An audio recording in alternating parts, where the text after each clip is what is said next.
Hey, it's me again with part 2 of my Indian horse vlog. Now it's the middle part of the book and things are getting even more intense. The story continues to challenge a lot of the worldwide common views about Indigenous people, especially around racism at this time, but a little bit of sports and a little bit of emotional trauma. Last time we see how Saul uses hockey to cope with the pain of the residential schools, but now we're seeing that the world might not let him do that yet.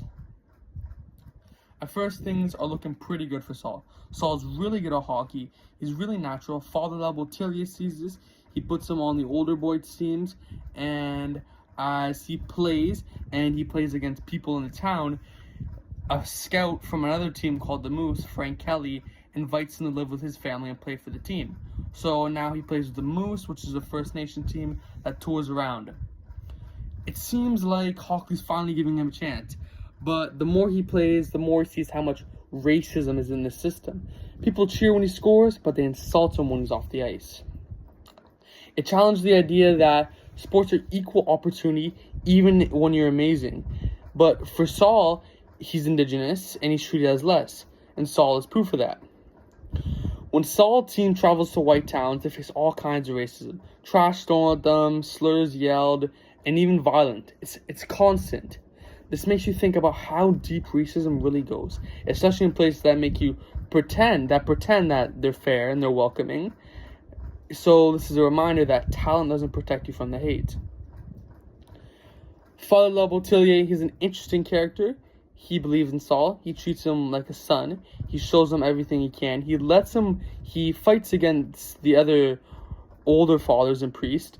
And he says Saul should be on the team because of how good he is. And he gives him the opportunity to go play with the Moose.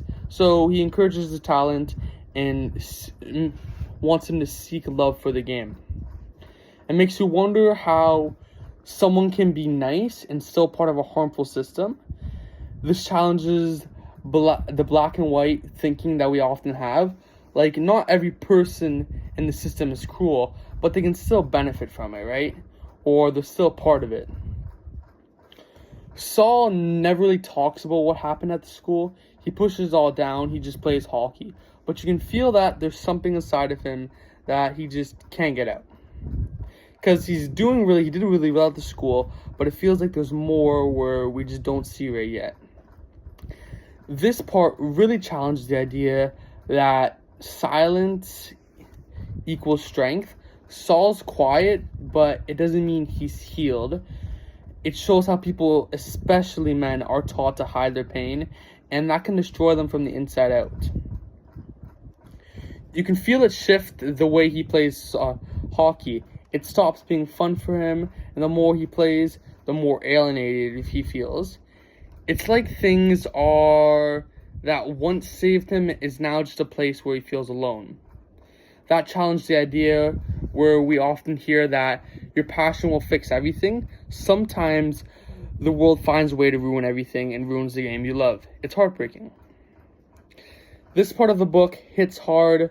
Wagamese isn't just telling a story, isn't just telling Saul's stories. He's making us question how society treats Indigenous people, even when they're trying to succeed. Again, I'm not criticizing the book, but I'm showing how Indian Horse focuses to face the truth, and it challenged the idea that Canada is fair and equal place for everyone. And it shows how trauma just doesn't go away because someone seems successful. Thanks for sticking with me. If you made it this far in this point of the book, we've got one more part of Indian Horse to go, maybe another quarter or third, and I feel like it's going to get more powerful and real more about what happened at the school and more of how he is.